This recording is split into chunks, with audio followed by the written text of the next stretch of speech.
सादी की ढाका में भारतीय वज़ीर ख़ारजा जयशंकर से मुलाकात, दोनों रहनुमाओं के दरमियान मुसाफा। बांग्लादेश के नए हिंदू देश के निर्माण के बाद अब सीमा के निर्धारण पर बहस शुरू। इंटरनेशनल बॉर्डर कैसा होगा कैसा नहीं होगा, इस पर यूनुस सरकार राजी नहीं हो रहा। ये बांग्लादेश को इस तरह नहीं करना चाहिए। अगर मोहम्मद यूनुस की बात करें, यूनाइटेड नेशन में जब शहबाज शरीफ गए, मोदी साहब गए मोहम्मद यूनुस के, तो मोहम्मद यूनुस चाहते थे मेरी मोदी साहब से मुलाकात हो, लेकिन मोदी साहब इनसे इतना नाराज हो गया कि वो नहीं मिले। इस खत्ते में बहुत कुछ हो रहा है और बहुत कुछ होने जा रहा है। रशियन एम्बेसडर बांग्लादेश में है, उन्होंने कहा कि 1971 के अंदर बांग्लादेश ने इंडिपेंडेंस हासिल की because of Indian help as well, और रशिया ने भी सपोर्ट की थी। आखिर क्या समस्या है? अगर हिंदू लोग अपना इंटरनेशनल बॉर्डर भारत के साथ शेयर करना चाहते हैं तो उन्हें म्यांमार क्यों भेजा जा रहा है? आखिर हिंदू जब नया देश बन रहा है तो उसे भारत से सटाओ, म्यांमार क्यों भेज रहे हो? सुनिए, हम लोग के रग रग में जय श्री राम के खून दौड़ रहा है। हम लोग के जीवन जाने से क्या होगा?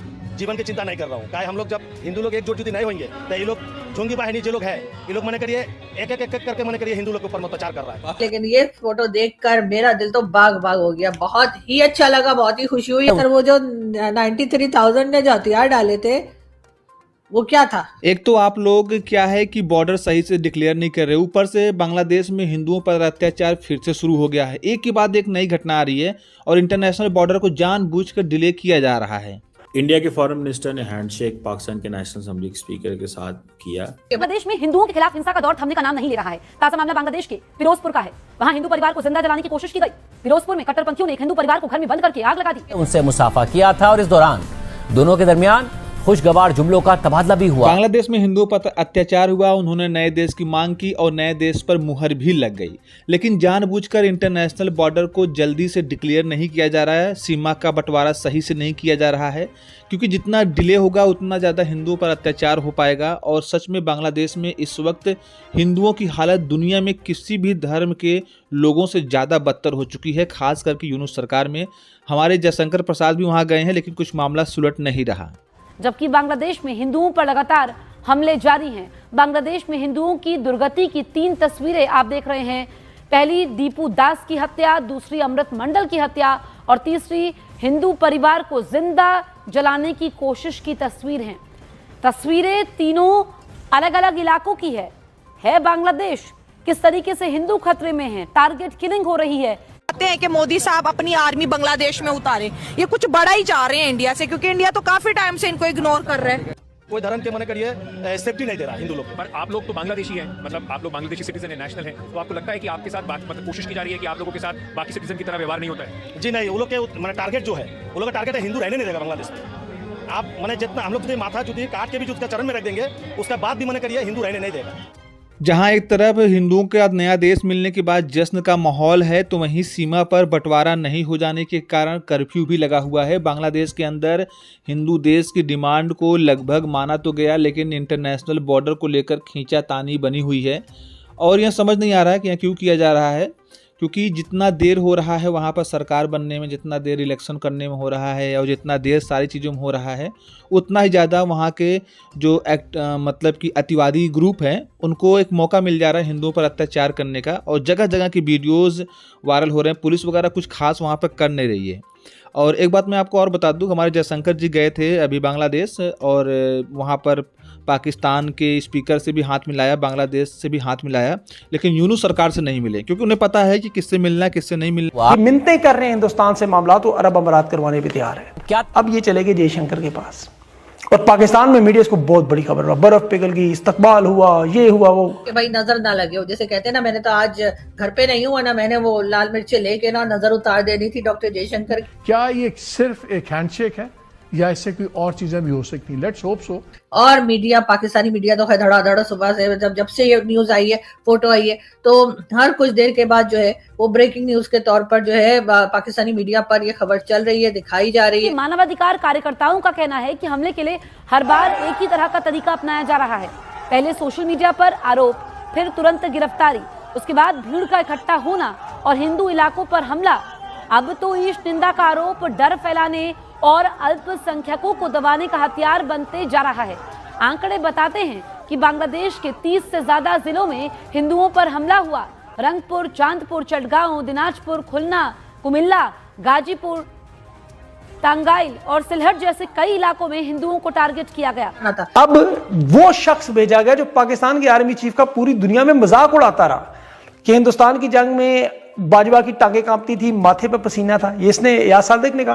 कहीं ना कहीं पाकिस्तान को भी अपने अंदर झांकना होगा, पाकिस्तान को भी अपनी जो कंप्लेंट्स भारत करता है उस तरफ देखना होगा और तभी हालात जो है वो बेहतर होंगे। एक और बात, क्योंकि जयशंकर साहब जाने जाते हैं भारत के अंदर कि वो बड़े स्मार्ट पॉलिटिशियन हैं। बांग्लादेश के हिंदू इस बात से काफ़ी खुश हैं कि जयशंकर जी आए थे बांग्लादेश और यूनुस से नहीं मिले। सबसे मिले, पाकिस्तान के नेता से भी मिल लिए, लेकिन यूनुस से नहीं मिले, हिंदुओं के नेता से भी मिल लिए। तो देखिए एक बात तो क्लियर हो गया है, भारत अपना स्टैंड क्लियर कर रहा है। और रही बात हिंदू देश के बॉर्डर निर्धारण की, तो देखिए वहाँ पे माजरा दरअसल कुछ यूँ हो रहा है कि बहुत सारे इंटरनेशनल बॉर्डर की सीमाएं ऐसी जगह पर लग रही हैं जो बहुत स्ट्रैटेजिक लोकेशन है, मतलब कि रणनीतिक रूप से बहुत ही इंपॉर्टेंट जगह है और उसे यूनुस सरकार गंवाना नहीं चाह रही। लेकिन अगर उसे यूनुस सरकार नहीं गंवाएगी और उसे हिंदुओं को नहीं देगा तो वो एक इंटरनेशनल बॉर्डर एक ऐसा बॉर्डर बन जाएगा जैसे मान लो कि भारत के बीच कोई एक राज्य हो जो पाकिस्तान को बिलोंग करता हो, सेम ऐसी स्थिति बन जाएगी। तो अब हिंदुओं के बीच एक ऐसा इलाका होगा जो बांग्लादेश को बिलोंग करेगा। यूनुस सरकार ऐसा चाह रहा है, मतलब यूनुस सरकार ये नहीं चाह रहा है कि नया हिंदू देश बनने के बाद भी वो हिंदू देश से शांति से रहे, मतलब कि वो चाह रहा है कि हिंदू देश जब बने तो उसके बाद भी जो उसके अंदर हमारा इलाका होगा उसको लेकर के झगड़ा करते रहें। और इसको ये नहीं पता है कि हिंदू देश जब वो बनेगा तो उसे लग रहा है कि आर्मी के रूप से कमज़ोर रहेगा, बहुत नया सा देश रहेगा, मेरा क्या उखाड़ लेगा, फिर से कब्जा लूँगा। लेकिन उसे नहीं पता कि हिंदू देश बनते ही वहाँ पर मेमोरेंडम होगा, इलेक्शन होगा, इसके बाद भारत में वो समाहित हो जाएगा, फिर तो उसे भारत से लड़ना पड़ेगा।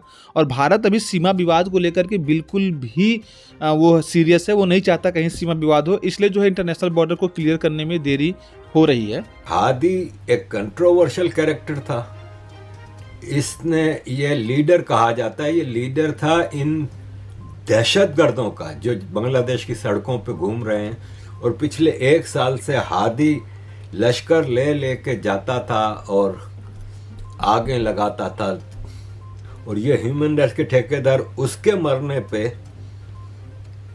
शोक मना रहे हैं। झंडा जर्मनी ने अपना हाफ पास पे कर दिया।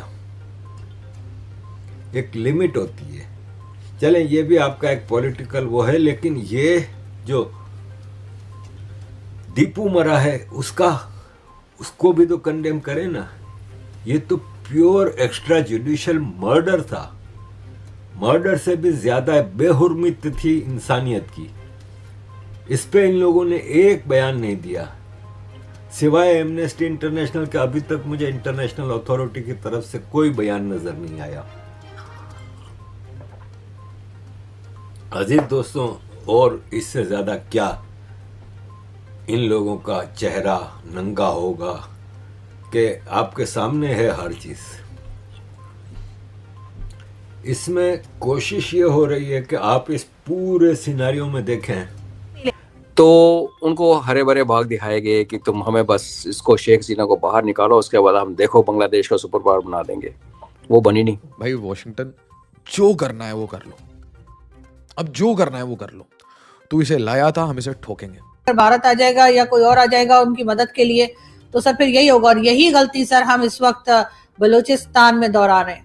और ये हाल जो कर रहे हैं ना हम सर, ये बांग्लादेश से कम नहीं होगा। मैं आपको आज बता रही हूँ, आज डेट लिख लीजिए, वीडियो रख लीजिए संभाल के। हर टीवी चैनल्स पर दिखाया जा रहा है, बताया जा रहा है कि डॉक्टर जयशंकर जो कि फॉरेन मिनिस्टर हैं भारत के, उनकी और अयाज सादिक, सरदार अयाज सादिक साहब की मुलाकात हुई है ढाका में, जहां पे दोनों पहुंचे थे आखिरी रसूमात में शिरकत करने के लिए। खालिदा जिया की, जो कि पहले बांग्लादेश की प्राइम मिनिस्टर रह चुकी हैं और आप लोग जानते ही होंगे कि काफी अर्से से बीमार थी, फिर अभी रिसेंटली उनकी डेथ हुई है और उसके बाद आखिरी रसूमात में शिरकत के लिए पाकिस्तान, भारत और कई दूसरे कंट्री से लोग जो हैं वो बांग्लादेश पहुंचे हैं। इस वक्त सबसे जो इस तमाम सूरत हाल में जो सबसे इंटरेस्टिंग बात लोगों को लग रही है और जो कि लोग शायद एक्सपेक्ट नहीं कर रहे थे, और वो ये कि अयाज सादिक साहब और डॉक्टर जयशंकर दोनों की मुलाकात हुई है। बहुत खुशगवार माहौल रहा है, दोनों ने बहुत मुस्कुरा कर एक दूसरे से हाथ मिलाया है और यकीनन ये इस तरफ जो है इशारा करती है ये बात, या कह लीजिए हम उम्मीद लगा सकते हैं कि दोनों कंट्रीज के बीच में मामलात जो हैं वो थोड़े से जो है धीमे होंगे, जो लड़ाई टेंशन और जो स्ट्राइक्स वगैरह थी उसके बाद ये पहली बार ऐसा हुआ है कि हिंदुस्तान और पाकिस्तान के जो फॉरेन मिनिस्टर या कह लीजिए हमारी साइड से भी जो हमारे स्पीकर है नेशनल असेंबली, उनकी मुलाकात हुई है। दोनों तरफ के लीडर्स जो है पहली बार आमने सामने आए हैं, दोनों ने हाथ मिलाया है और यकीनन हमारी दुआ है कि ये अमन जो है वो बना रहे और दोनों कंट्रीज एक दूसरे के साथ जो है वो चल पाए। और जाहिर है कि पाकिस्तान की तरफ जो रिस्पॉन्सिबिलिटीज आती है, मैं हमेशा कहती हूँ कि पाकिस्तान के जो लीडर्स हैं, पाकिस्तान की जो वो लोग हैं जो मुल्क को चलाते हैं, गवर्नमेंट लाते ले जाते हैं, उनकी जिम्मेदारी बनती है कि हमारे तमाम पड़ोसियों के साथ हमारे ताल्लुकात अच्छे हों। बिल्कुल यहाँ से जो लोग बात करते हैं, जो लोग चाहे यूट्यूब पे बात कर रहे हो, चाहे टीवी चैनल पे, चाहे आर्टिकल्स लिख रहे हो, किताबें लिख रहे हो या सादी बात कर रहे हो, सभी लोग जो है जिस वक्त के वो पाकिस्तान की गलत पॉलिसीज या किसी गलत चीज को अगर क्रिटिसाइज करते हैं तो उसका मतलब यही होता है कि उन लोगों को क्रिटिसाइज किया जा रहा है जिन्होंने वो पॉलिसीज बनाई है, ना कि कंट्री को। और कंट्री से हम प्यार करते हैं, कंट्री हमारी है और हम इस मुल्क के हैं और इसी वजह से हम चाहते हैं कि हमारे टर्म्स जो है वो तमाम कंट्रीज के साथ अच्छे हों। पाकिस्तान में जो प्रॉब्लम्स हैं, चाहे वो टेररिज्म को लेकर है, चाहे वो इकोनॉमी को लेकर है, चाहे एजुकेशन सेक्टर को लेकर है या कोई भी बात, उसके ऊपर पूरे तरह से काम किया जाए, उन तमाम प्रॉब्लम्स का हल निकाला जाए। पाकिस्तान भी एक प्रोग्रेसिव कंट्री बने, हम भी इसी तरह शान से जाकर तमाम लोगों को बता सकें कि जी हमारा ताल्लुक या हम पाकिस्तान से हैं। और ये तभी होगा जब पाकिस्तान को बार बार या पाकिस्तान के उन लोगों को जो पॉलिसीज बनाते हैं उनको बार बार जब लोग बताते हैं कि जी आपकी पॉलिसी का गलत हो रही है या कहाँ पे सही होने की जरूरत है, उसको वो सीरियसली लें, ना कि ये समझ कर कि हम उनके ऊपर बस क्रिटिसिज्म कर रहे हैं। लेकिन बहरहाल इस वक्त जो खबर सबसे ज्यादा इस वक्त टीवी चैनल्स पर और हर जगह सोशल मीडिया पे चल रही है वो यही है कि डॉक्टर जयशंकर से मुलाकात हुई है सरदार अयाज सादिक साहब की, और जो कि नेशनल असेंबली के स्पीकर भी हैं। और डॉक्टर जयशंकर का भी अपना एक मुकाम है, उनको कौन नहीं जानता। पाकिस्तान में भी डॉक्टर जयशंकर काफी ना सिर्फ ये कि फेमस है बल्कि एज अ फॉरेन मिनिस्टर उनकी जो अचीवमेंट्स हैं उसको उनकी बहुत तारीफें भी की जाती हैं। और कई लोगों का ये भी कहना है कि बहुत सी ऐसी चीजें हैं, बहुत सी ऐसी बातें हैं जो पाकिस्तान को भारत से सीखनी चाहिए, जिसमें कि खास तौर पे इंडिपेंडेंट फॉरेन पॉलिसी। और इंडिपेंडेंट फॉरेन पॉलिसी के चलते ही ये हुआ कि अगर अमेरिका कहता है कि जी आप रशिया से ऑयल नहीं ले सकते, लेकिन अगर भारत को ऐसा लगता है कि उसे रशिया से ऑयल लेना चाहिए तो भारत वो ऑयल ले रहा है और किसी तरीके से नहीं रोका गया। लेकिन बात सारी फिर वही आ जाती है कि आपकी इंडिपेंडेंट फॉरेन पॉलिसी कैसे हो पाएगी। वो तो तभी हो सकेगी जिस दिन आपने अपनी इकोनॉमी पे काम किया, जिस दिन आपने मुल्क की इकोनॉमी को इस काबिल बना दिया कि आपको बार बार जगह जगह जाकर किसी भी किस्म का लोन, डोनेशन या मदद नहीं मांगनी, तब जाकर पाकिस्तान की इंडिपेंडेंट फॉरेन पॉलिसी बनेगी। उम्मीद पर दुनिया कायम है, कहते हैं कि हर चीज के लिए होप होनी चाहिए। बहुत सी चीजें हमें ऐसी लगती हैं कि शायद ऐसा कभी नहीं हो पाएगा, लेकिन अगर हम कोशिश करें, सिंसियरली कोशिश करें और दुआ करें तो, और हमारा दिल साफ हो, सबसे बड़ी बात, तो फिर यकीनन वो चीजें जो है हो जाती हैं। और अगर वाकई में पाकिस्तान के वो लोग जो उनके हाथ में पॉलिसीज बनाने की पावर होती है, या जो लोग मुल्क में गवर्नमेंट लाते ले जाते हैं, या वो लोग जो गवर्नमेंट में होते हैं और पावरफुल होते हैं, उनको चाहिए कि वो इकोनॉमी पे बहुत सिंसियरली काम करें, लेकिन अपनी पर्सनल इकोनॉमी पे नहीं, मुल्क के इकोनॉमी पे। जी हाँ, आपके मुल्क के पास पैसा होना चाहिए, आपका मुल्क अमीर होना चाहिए, ना कि चंद लोग जो इस मुल्क में रहते हैं तमाम का तमाम पैसा या तमाम की तमाम चीजें जो है उनकी जेब के अंदर नहीं होनी चाहिए। जिस दिन पाकिस्तान में रहने वाले जो आम शहरी हैं वो बेहतर हालत में आ गए, उनकी इकोनॉमी बेहतर हो गई, उनके एजुकेशन लेवल बेहतर हो गया, उस दिन पाकिस्तान की फॉरेन पॉलिसी भी इंडिपेंडेंट हो जाएगी। अभी तो आप देख ही रहे हैं कि किस तरह से कभी ट्रम्प हमें, या ट्रम्प कह लीजिए या अमेरिकन गवर्नमेंट किसी भी जमाने की, कभी वो हमें अफगानिस्तान के खिलाफ इस्तेमाल करती है तो कभी वो हमें गजा भेजने के लिए इसरार करते हैं। पाकिस्तान के पास अभी इतनी भी ताकत नहीं है कि हम इस वक्त ये कह सकें साफ साफ कि जी ट्रम्प को इनकार कर सकें कि हम अपने ट्रुप्स को गजा नहीं भेजेंगे। अगर जल्दी से जल्दी बांग्लादेश में हिंदुओं का देश अलग नहीं किया गया तो ये समझ लीजिए कि वहाँ पर हालात इतने बदतर हो चुके हैं कि अब गांव के इलाके में अगर किसी एक हिंदू का घर है तो उसे भी जलाया जा रहा है। और सबसे बड़ी बात तो ये है कि घर नहीं जलाया जा रहा, बल्कि घर में पहले सारे सदस्यों को अंदर ढकेला जा रहा है, फिर ताला लगाया जा रहा है बाहर से, फिर इसके बाद उसे आग लगाया जा रहा है। ऐसा दिखाया जा रहा है कि जैसे कि घर में कोई ब्लास्ट हो गया था।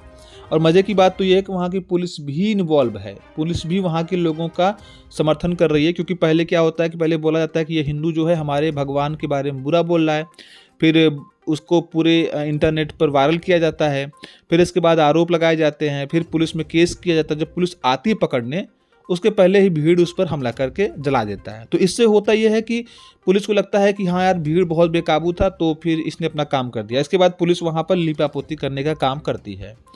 मत भूले बांग्लादेश की 1971 में हमने आज़ाद कराया था उसे, और अब फिर समय आ गया है कि 2026 में बांग्लादेश में नया हिंदू राज्य, हिंदू राष्ट्र बनकर उभर रहा है। और कहीं ना कहीं अगर ऐसा चलता रहा तो बहुत सारे मुस्लिम ऐसे भी हैं जो बांग्लादेश में खुश नहीं हैं, उनको भी काट कर अलग देश बनवाने में भारत मदद कर सकता है, ऐसी कोई बात नहीं है। तो वो पाकिस्तान जो पहले बहुत बड़ा हुआ करता था, कट के बांग्लादेश हुआ, फिर वहाँ से हिंदू देश बनेगा, फिर वहाँ से एक और मुस्लिम देश बनेगा, मतलब धीरे धीरे करके पूरा बांग्लादेश खत्म हो जाएगा। फिर पाकिस्तान का नंबर तो लगा ही है, सिंध अलग होगा, बलूच अलग होगा, और पीओके हमारा वापस तो मिलना ही है। क्या तफसीलात हैं, कैसी मुलाकात रही, कैसे मुलाकात हुई? देखिए, आप इंडिया कुछ नहीं कह रहा, अमेरिका कह रहा है, यूनेस्को, रशिया के एम्बेसडर कह रहे हैं यूनेस्को। हादी एक कंट्रोवर्शियल कैरेक्टर था, इसने ये लीडर कहा जाता है, ये लीडर था इन दहशतगर्दों का जो बांग्लादेश की सड़कों पे घूम रहे हैं।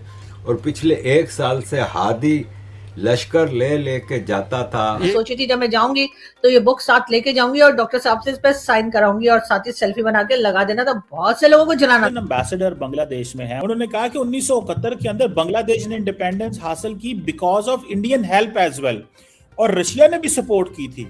सर ये ब्रेकिंग न्यूज लग रही है आपको? आप लोगों को अभी इतने 50 साल से ऊपर हो गए बांग्लादेश बने हुए, आप लोगों को अभी तक यही नहीं पता लगा? आज उनके मुंह से दोबारा निकला है ना सर, मुंह से क्या दोबारा निकला? सर वो जो 93,000 ने जो हथियार डाले थे वो क्या था?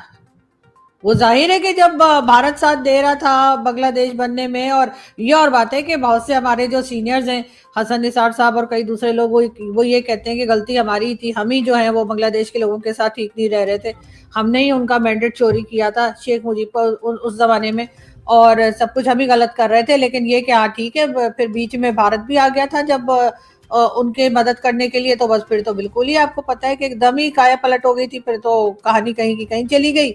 और अब अगर इतने अरसे के बाद अगर रशियन एम्बेसडर अगर ये बात कर रहे हैं, तो ये बात तो पाकिस्तान में बच्चे को पता है कि जी 71 में क्या हुआ था और कैसे बांग्लादेश बना, ये भी पता। बांग्लादेश बनने से पहले का भी अक्सर लोगों को पता है। अब तो वो जो हमीदुर रहमान कमीशन रिपोर्ट जो मैं समझती हूँ कि हर स्कूल कॉलेज में पढ़ानी चाहिए, अब तो लोगों को वो मिल गई है, इंटरनेट पे पढ़ी जा सकती है, बहुत आसानी से समझा जा सकता है, जबकि पहले तो छुपा दी थी इन्होंने।